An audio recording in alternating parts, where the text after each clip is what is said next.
اعوذ باللہ من الشیطان الرجیم بسم اللہ الرحمن الرحیم۔ حضور اقدس صلی اللہ علیہ وآلہ وسلم کا ارشاد ہے کہ زکوٰۃ اسلام کا بہت بڑا مضبوط پل ہے۔ حضور اقدس صلی اللہ علیہ وآلہ وسلم کا ارشاد ہے کہ زکوٰۃ اسلام کا بہت بڑا مضبوط پل ہے۔ حضور اقدس صلی اللہ علیہ وآلہ وسلم کا ارشاد ہے کہ زکوٰۃ اسلام کا بہت بڑا مضبوط پل ہے۔ جیسا کہ مضبوط پل ذریعہ اور سہولت کا سبب ہوتا ہے کسی جگہ جانے کا، اسی طرح زکوٰۃ ذریعہ ہے اور راستہ ہے اسلام کی حقیقت تک سہولت سے پہنچنے کا۔ یا اللہ جل شانہ کے عالی دربار تک پہنچنے کا۔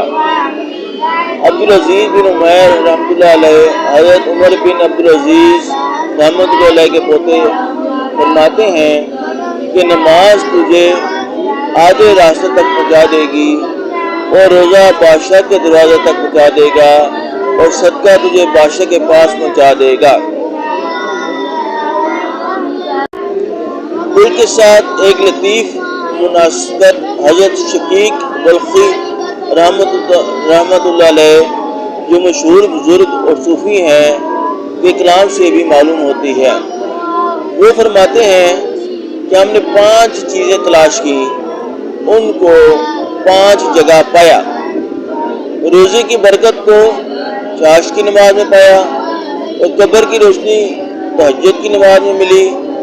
منکر نکیر کے جواب کو تلاوت قرآن میں پایا اور پل صراط پر سلو سے گزرنا روزہ اور صدقہ میں پایا اور عرش کا سایہ خلوت میں پایا۔